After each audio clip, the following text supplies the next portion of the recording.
നമസ്കാരം, ഞാൻ ഡോക്ടർ ശ്രീ പാർവതി. മനസ്സും ശരീരവും തമ്മിൽ ഡീപ്പായിട്ടുള്ള ഒരു കണക്ഷൻ ഉണ്ട്. ഇത് ശാസ്ത്രീയമായിട്ട് തെളിയിക്കപ്പെട്ടിട്ടുള്ളതാണ്. ഒരുപാട് ബുക്സുകൾ ഇതിനെപ്പറ്റി എഴുതിയിട്ടുണ്ട്. അതുകൊണ്ട് തന്നെ ഇതിനെക്കുറിച്ച് ഡീറ്റെയിൽഡ് ആയിട്ട് ഇന്നത്തെ വീഡിയോയിൽ നമുക്ക് നോക്കാം. മൈൻഡ് ബോഡി കണക്ഷൻ എന്ന് പറയുന്നത് ഒരു ബൈ ഡിറക്ഷണൽ റിലേഷൻഷിപ്പ് ആണ്. അതായത് മനസ്സിന്റെ ഒരു സ്റ്റേറ്റ്, അതായത് നമ്മുടെ മനസ്സിന്റെ ഒരു സൈക്കോളജിക്കൽ സ്റ്റേറ്റും ശരീരത്തിന്റെ ഒരു ഫിസിയോളജിക്കൽ ഫംഗ്ഷൻ അല്ലെങ്കിൽ ശാരീരിക പ്രവർത്തനങ്ങൾ നടക്കുന്നതിലും തമ്മിൽ വളരെയേറെ കണക്ഷൻ ഉണ്ട്. നമ്മുടെ മനസ്സിലെ ഡീപ്പ് റൂട്ടഡ് ആയിട്ടുള്ള വിശ്വാസങ്ങള്, ഡീപ്പായിട്ടുള്ള ഇമോഷൻസ്, ചിന്തകള്, ഇതെല്ലാം തന്നെ നമ്മുടെ ഫിസിയോളജിക്കൽ ഫംഗ്ഷനെയും അതുപോലെ നമ്മുടെ ഹോർമോണൽ റെസ്പോൺസിനെയും ന്യൂറോ കെമിക്കൽ റെസ്പോൺസിനെയും ഒക്കെ ട്രിഗർ ചെയ്യും. അതുവഴി നമുക്ക് ശരീരത്തിൽ ഇൻഫ്ലമേഷൻ അല്ലെങ്കിൽ വീക്കം വരാം, BP ഒക്കെ ഹൈ ആവാം, ഹാർട്ട് റിലേറ്റഡ് ഇഷ്യൂസ് വരാം, ഹോർമോണൽ ഇംബാലൻസ് വരാം, സ്കിൻ കംപ്ലൈൻസ് വരാം. ഇങ്ങനെ പല രീതിയിൽ നമ്മുടെ ഫിസിയോളജിക്കൽ ഫങ്ഷൻസിനെ അഫക്റ്റ് ചെയ്യാറുണ്ട്. ശാരീരിക ആരോഗ്യത്തിന് പോസിറ്റീവായിട്ടിരിക്കുന്നത് നല്ലതാണ് എന്ന് കേട്ടിട്ടുണ്ടായിരിക്കാം. അതായത് പോസിറ്റീവായിട്ടുള്ള ഇമോഷൻസ് ആണ് സന്തോഷം, ഗ്രാറ്റിറ്റ്യൂഡ് അല്ലെങ്കിൽ താങ്ക്ഫുൾ ആയിട്ടിരിക്കുക, കണ്ടന്റ്മെന്റോടുകൂടി ഇരിക്കുക, സംതൃപ്തിയായിട്ടിരിക്കുക. ഇതൊക്കെ പോസിറ്റീവായിട്ടുള്ള ഇമോഷൻസ് ആണ്. ഇവയെല്ലാം തന്നെ നമ്മുടെ ശരീരത്തിലെ വീക്കം കുറയ്ക്കാനും BP ലോ, ഇത് ചെറിയ പീരീഡിലേക്കല്ല, സ്ഥിരമായിട്ട് നമ്മുടെ ഇമോഷൻസ് പോസിറ്റീവാക്കി എടുക്കുമ്പോൾ നമ്മുടെ ശരീരത്തിലെ വീക്കം കുറയ്ക്കാനും അതുപോലെ BP റെഗുലേറ്റ് ചെയ്യാനും ഹൃദയ സംബന്ധമായ ഇഷ്യൂസ് ഒക്കെ കുറയ്ക്കാനും സ്കിൻ കംപ്ലൈൻസ് ഒക്കെ ഒരു പരിധിവരെ കൺട്രോൾ ചെയ്യാനും hormonal issues, thyroid issues, endocrine സംബന്ധമായ അസുഖങ്ങൾ, ഇവയൊക്കെ ഒരു പരിധിവരെ കൺട്രോൾ ചെയ്യാനും അതുപോലെ വയറിന്റെ പ്രശ്നങ്ങള്, IBS അതായത് ഇറിറ്റബിൾ ബവൽ സിൻഡ്രോം പോലുള്ള പ്രശ്നങ്ങൾ, ഇവയൊക്കെ ഒരു പരിധി വരെ കൺട്രോൾ ചെയ്യാൻ നമ്മുടെ ഇമോഷൻസ് സഹായിക്കും. ഇത് ദീർഘകാലം പോസിറ്റീവായിട്ടിരിക്കുന്ന ആ ഒരു ആറ്റിറ്റ്യൂഡ് മെയിൻറ്റെയിൻ ചെയ്യുകയാണെങ്കിൽ ഇതെല്ലാം തന്നെ നമുക്ക് കൺട്രോളിൽ കൊണ്ടുവരാൻ സാധിക്കും. അതുപോലെ തന്നെ നെഗറ്റീവായിട്ടുള്ള ഇമോഷൻസ്, അതായത് ദേഷ്യം, പക, ഗ്രീഡ്, ഈഗോ, ഇവയൊക്കെ തന്നെ നമ്മുടെ ശരീരത്തിൽ ദീർഘകാലം ഇതുപോലെ നെഗറ്റീവായിട്ടുള്ള ഇമോഷൻസ് ഉണ്ടെങ്കിൽ അല്ലെങ്കിൽ ദീർഘകാലം ആരോടെങ്കിലും പക പോലെയോ ഗ്രീഡ് എന്തെങ്കിലുമൊക്കെ ഉണ്ടെങ്കിൽ തീർച്ചയായിട്ടും ശരീരത്തിൽ ക്രോണിക് ആയിട്ടുള്ള വീക്കം വരാനുള്ള ചാൻസ്, ഇറിറ്റബിൾ ബവൽ സിൻഡ്രോം വരാനുള്ള ചാൻസ് ഒക്കെ കൂടുതലാണ്. അതുപോലെ ഹൃദയ സംബന്ധമായ അസുഖങ്ങൾ, സ്കിൻ കംപ്ലൈൻസ്, ഇവയൊക്കെ വരാൻ ചാൻസ് കൂടുതലാണ്. കൂടുതലും ഇങ്ങനത്തെ ഇമോഷൻസ് ഉള്ളവരിൽ ഇത് കണ്ടുവരാറുണ്ട്. അതുപോലെ തന്നെ നമ്മുടെ ഇമ്മ്യൂണിറ്റി കുറയ്ക്കുന്നതിനും അതായത് രോഗപ്രതിരോധ ശേഷി കുറയുന്നതിനും ഒക്കെ ഇതൊരു കാരണമാവാറുണ്ട്. നെഗറ്റീവ് ഇമോഷൻസ് എന്ന് പറയുമ്പോൾ ദീർഘകാലമായിട്ട് നമുക്കുള്ള ആങ്സൈറ്റിയും സ്ട്രെസ്സും ഒക്കെ ഇതിൽ പെടുന്നതാണ്. ഒരുപാട് കാലമായിട്ട് ഫേസ് ചെയ്യുന്ന സ്ട്രെസ്, ആങ്സൈറ്റി, അത് കൺട്രോൾ ചെയ്യാൻ ശ്രമിക്കുക. ഇല്ലെങ്കിൽ ഇതുപോലെ സ്കിൻ കംപ്ലൈന്റ് അല്ലെങ്കിൽ വയറ് സംബന്ധമായ irritable bowel syndrome, thyroid issues, hormonal imbalance, അങ്ങനെയുള്ള പ്രശ്നങ്ങൾ, ഹൃദയ സംബന്ധമായ പ്രശ്നങ്ങളൊക്കെ വരാനുള്ള ചാൻസ് കൂടുതലാണ്.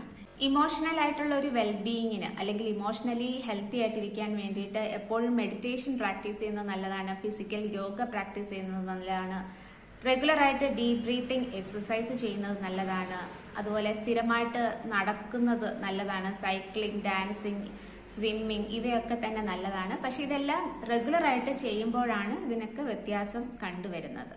അതുപോലെ തന്നെ നമ്മുടെ ഇമോഷൻസ് കൺട്രോൾ ചെയ്യാനായിട്ടുള്ള വഴികൾ കണ്ടെത്തുക, ഗ്രാറ്റിറ്റ്യൂഡായിട്ട് ഇരിക്കാൻ ശ്രമിക്കുക, അല്ലെങ്കിൽ കൃതജ്ഞതയോടെ ഇരിക്കാൻ ശ്രമിക്കുക, എപ്പോഴും സംതൃപ്തമായിട്ടിരിക്കാൻ, ഉള്ളതിൽ സംതൃപ്തിയോടുകൂടി ഇരിക്കാൻ ശ്രമിക്കുക. ഇതൊക്കെയാണ് നമ്മുടെ ഇമോഷൻസിനെ സ്റ്റെബിലൈസ് ചെയ്യാനുള്ള വഴികൾ. ഇതൊക്കെ ഓരോ രീതിയിലുള്ള പ്രശ്നങ്ങളായിരിക്കും. അപ്പോൾ നമ്മുടെ ഇമോഷൻസിനെയും നമ്മുടെ പ്രശ്നങ്ങളെയും ഒക്കെ പോസിറ്റീവായിട്ട് ഫേസ് ചെയ്യാനും അത് നമ്മുടെ കൺട്രോളിൽ കൊണ്ടുവരാനും ഒക്കെ ശ്രമിക്കുക. ഇമോഷണലി സ്റ്റേബിൾ ആയിട്ടിരിക്കാൻ ശ്രമിക്കുക.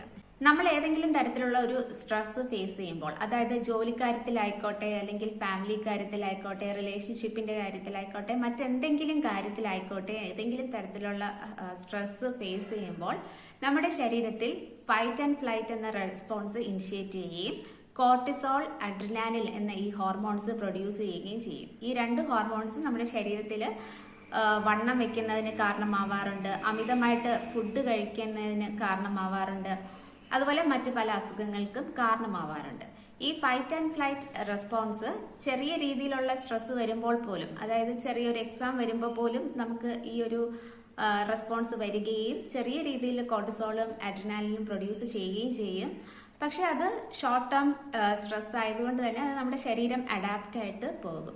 പക്ഷെ ലോങ് ടേം ആയിട്ട് നമ്മുടെ മനസ്സിന്റെ സ്ട്രെസ് നമുക്ക് ലോങ് ടൈം ആയിട്ട് കോർട്ടിസോളും അഡ്രിനാലിനും പ്രൊഡ്യൂസ് ചെയ്യുകയും അതുവഴി പല വിധത്തിലുള്ള അസുഖങ്ങൾക്ക് അത് കാരണമാവുകയും ചെയ്യും. അതായത് ഉറക്കക്കുറവ്, അതുപോലെ നമ്മുടെ ഓർമ്മക്കുറവ്, ചിന്താശേഷിയിലുള്ള പ്രശ്നങ്ങള്, പിന്നെ ഈ സ്വാഭാവികമായിട്ട് കണ്ടുവരുന്ന IBD, ഇറിറ്റബിൾ ബവൽ സിൻഡ്രോം, അതുപോലെ heart related issues, BP high ആവുന്നത്, ഇതൊക്കെ തന്നെ ഹോർമോണൽ ഇംബാലൻസ്, തൈറോയ്ഡ് ഇഷ്യൂസ്, ഇങ്ങനെയുള്ള പ്രശ്നങ്ങളൊക്കെ വരും. അതുപോലെ തന്നെ അമിതമായിട്ട് സ്ട്രെസ് വരുമ്പോൾ നമ്മുടെ മനസ്സിന്റെ ഒരു അവസ്ഥയും ബാധിക്കും. അതായത് നമുക്ക് ഡിപ്രഷൻ, വിഷാദ രോഗം, ആങ്സൈറ്റി, അല്ലെങ്കിൽ മരണഭയം, ഇങ്ങനെയൊക്കെ കണ്ടുവരാറുണ്ട്. അതൊക്കെ കൂടുതലായിട്ടും ഈ സ്ട്രെസ് ഹൈ ആയിട്ട് വരുമ്പോഴാണ് ഇങ്ങനെയൊക്കെ കണ്ടുവരുന്നത്. അതുപോലെ തന്നെ സ്ട്രെസ് കൂടുമ്പോൾ വിശപ്പ് കൂടാനും ഓവറായിട്ട് ഭക്ഷണം കഴിക്കുന്നതിനും ഒക്കെ കാരണമാകും. കൂടുതലും പ്രോസസ്സ് ചെയ്യപ്പെടുന്ന അല്ലെങ്കിൽ അൺഹെൽത്തി ഫാറ്റ് അടങ്ങിയ ഭക്ഷണം കഴിക്കാനുള്ള ഒരു ക്രേവിങ് വരികയും ഒക്കെ ചെയ്യാറുണ്ട്. അതുകൊണ്ട് വണ്ണം കൂടുതലായിട്ട് വെക്കാനും അൺഹെൽത്തി ആയിട്ടുള്ള ഒരു വണ്ണം വെക്കാനും ഒക്കെ ചാൻസ് കൂടുതലാണ്. അതുപോലെ പുകവലി, മദ്യപാനം, ഉറക്കക്കുറവ്, ഇങ്ങനെയുള്ള പ്രശ്നങ്ങളും സ്ട്രെസ് കൂടുമ്പോഴാണ് വരുന്നത്. അതുപോലെ ഒട്ടും ജോലി ചെയ്യാൻ തോന്നാത്ത ഒരവസ്ഥ, ഒട്ടും എക്സസൈസ് ചെയ്യാൻ തോന്നാത്ത ഒരവസ്ഥ, ഇതൊക്കെ സ്ട്രെസ് കൂടുമ്പോൾ വരുന്ന പ്രശ്നങ്ങളാണ്. അതുപോലെ തന്നെ അമിതമായിട്ട് സ്ട്രെസ് വരുമ്പോൾ മെന്റൽ ഹെൽത്ത് ഡിസോർഡർ ആയ ആൻസൈറ്റിക്ക്, ഡിപ്രഷൻ, പോസ്റ്റ് ട്രോമാറ്റിക് സ്ട്രെസ്സിനൊക്കെ ഇത് കാരണമാവാറുണ്ട്. അതുപോലെ ഈ പറഞ്ഞ പോലെ തന്നെ കാർഡിയോവാസ്കുലർ ഇഷ്യൂസും അങ്ങനെ റിലേറ്റഡ് ആയിട്ടുള്ള പ്രോബ്ലംസും വരാറുണ്ട്. ക്രോണിക് ആയിട്ടുള്ള സ്ട്രെസ് വരുമ്പോൾ അത് ബ്രെയിനിന്റെ ന്യൂറോ ട്രാൻസ്മിറ്റേഴ്സിനെ ഡിസ്റപ്റ്റ് ചെയ്യുകയും അതുവഴി മൂഡ് ചേഞ്ചസ്, അമിതമായിട്ടുള്ള ദേഷ്യം, ഇറിറ്റേഷൻ, അമിതമായിട്ടുള്ള ഉറക്കം അല്ലെങ്കിൽ തീരെ ഉറക്കക്കുറവ്, ഇങ്ങനെയൊക്കെ വരാനുള്ള ചാൻസും കൂടുതലാണ്. അതുപോലെ തന്നെ മസിൽ പെയിന്, തലവേദന, ക്ഷീണം, ഇതൊക്കെ വരാനുള്ള ചാൻസ് കൂടുതലാണ്. ഇമോഷണൽ ഡിസ്റ്റർബൻസ് ആയ ദേഷ്യം, വിഷാദം, ഡിപ്രഷൻ, ഇവയൊക്കെ തന്നെ നമ്മുടെ മനസ്സിന്റെ സ്റ്റെബിലിറ്റിയെ ബാധിക്കും. അതുപോലെ തന്നെ ഫിസിയോളജിക്കൽ ഫംഗ്ഷനെയും അഫക്റ്റ് ചെയ്യും. ഒരു എക്സാമ്പിൾ പറയുകയാണെങ്കിൽ, ഡിപ്രഷൻ അല്ലെങ്കിൽ വിഷാദമുള്ള ഒരു വ്യക്തിക്ക് ന്യൂറോ ട്രാൻസ്മിറ്റർ ലെവലിൽ ഓൾട്ടറേഷൻ വരാം. അതുപോലെ ന്യൂറോ എൻഡോക്രൈൻ ഡിസ്ഫങ്ഷൻ വരാം. ഇമ്മ്യൂണിറ്റി അല്ലെങ്കിൽ രോഗപ്രതിരോധ ശേഷി കുറയാം. ഇവയൊക്കെ തന്നെ അമിതമായിട്ടുള്ള ക്ഷീണത്തിന്, അല്ലെങ്കിൽ അമിതമായിട്ടുള്ള വിശപ്പിന്, അല്ലെങ്കിൽ തീരെ വിശപ്പില്ലായ്മയ്ക്ക്, അല്ലെങ്കിൽ ഉറക്കക്കൂടുതലിന്, അല്ലെങ്കിൽ തീരെ ഉറക്കമില്ലായ്മയ്ക്ക്, ഇങ്ങനെയൊക്കെ പല രീതിയിൽ അഫക്റ്റ് ചെയ്യാം. അതുപോലെ ഇങ്ങനെ അമിതമായിട്ട് സ്ട്രെസ് കൂടി ഡിപ്രഷൻ അനുഭവിക്കുന്നവർക്ക് കോൺസെൻട്രേറ്റ് ചെയ്യാൻ വളരെ ബുദ്ധിമുട്ടായിരിക്കാം, മോട്ടിവേഷൻ വളരെ കുറവായിരിക്കാം, ഇങ്ങനെയുള്ള പ്രശ്നങ്ങളും കണ്ടുവരാറുണ്ട്. അതുപോലെ തന്നെ ദീർഘകാലം മനസ്സിൽ വെച്ചുകൊണ്ടിരിക്കുന്ന ദേഷ്യം, പക, ഇവയൊക്കെ തന്നെ നമ്മുടെ മസിൽ വീക്ക്നെസ്സിന് കാരണമാവാറുണ്ട്. മെന്റലി സ്ട്രെസ് കൂടുതലാവാനുള്ള ചാൻസ് കൂടുതലാണ്. അതുപോലെ തന്നെ ബ്ലഡ് പ്രഷർ കൂടാനുള്ള ചാൻസ് കൂടുതലാണ്. അങ്ങനെ നെഗറ്റീവ് ആയിട്ടുള്ള ഇമോഷൻസ് നമ്മുടെ ഫിസിക്കലി അല്ലെങ്കിൽ ഫിസിയോളജിക്കലി നമ്മളെ ഒരുപാട് തരത്തിൽ ബാധിക്കാറുണ്ട്.